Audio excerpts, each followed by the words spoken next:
আসসালামু আলাইকুম। আজ প্রবাস জীবনে প্রথম রান্না করলাম দুপুরে। প্রথমে হাঁড়ি ভালো করে ধুয়ে নিলাম।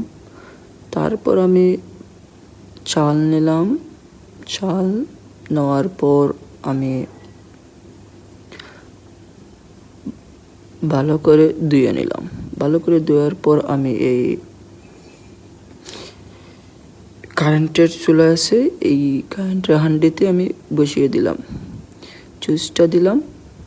চুইচ দেওয়ার পর আমি ওকে দিলাম। তারপর ডিম ভালো করে সিদ্ধ করে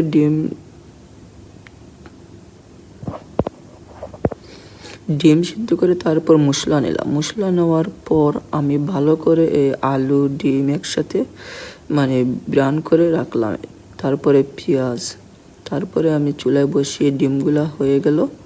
তারপরে ভাত রান্না করার পর দেখি ভাত ওকে হয়ে গেল, ভালো করে সুন্দর হয়েছে। তারপরে ডিম বোনা অবশেষে সবগুলো শেষ হয়ে গেল।